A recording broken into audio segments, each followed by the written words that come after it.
At 19, I raised my right hand and took the oath of enlistment for the Army. Within my second year in the Army, I had an unexpected pregnancy. This pregnancy came as a shock. I was still a teenager, single, living in the barracks. I remember after letting the news sit with myself for a few days, I told my chain of command. I expected them to offer resources, but instead, they offered an abortion.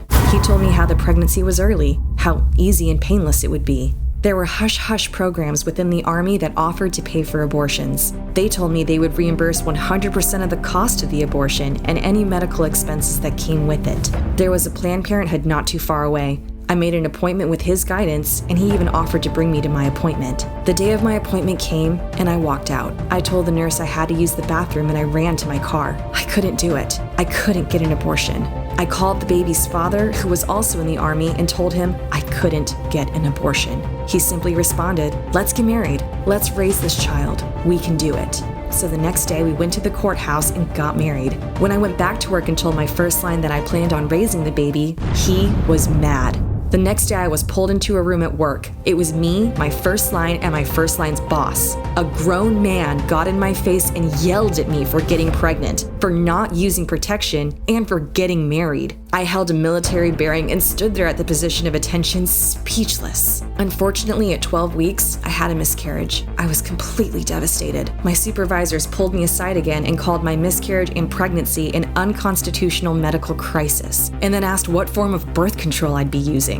A year later, my husband and I found out we were pregnant again, an expected pregnancy. When I told my first line, he again pushed for an abortion, but I declined firmly this time. I took 2 weeks of personal leave to visit family out of state, and when I came back, my boss asked me, "Are you still pregnant?" It then hit me. He expected me to get an abortion on leave. I told him this was a planned pregnancy, and I am in fact still pregnant. I then went on to have this baby. Currently, military hospitals and doctors do not perform abortions. A new policy in the Army has just been released that will authorize travel and transportation allowances for the female service member to get an abortion.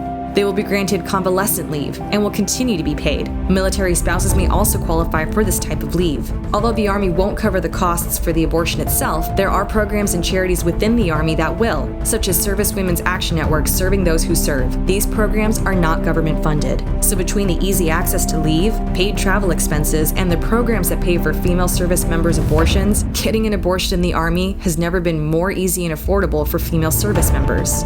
Women in the military are disadvantaged from the start. After the new policy on reproductive health, it goes to further show that we will always face injustice. Women in the Army will always fight an uphill battle. The Army claims to be people, family first, but pushes their female service members to get abortions to maintain deployability and unit readiness. So many women who have served share a similar story to mine. They are pushed into abortion every day, if not directly by their chain of command, then by the stigma of having both a baby and a career. The stigma around being a leader and being pregnant. After almost 2 years since my unexpected pregnancy, I now hold my first line supervisor's position, and I've had other women come to me asking about pregnancy resources. I am proud to say that not once have I mentioned Planned Parenthood. Not once have I mentioned how easy and painless it is to get an abortion. Instead, I mention how easy and painless it is to be both a leader and a mother, to be both a soldier and a mother.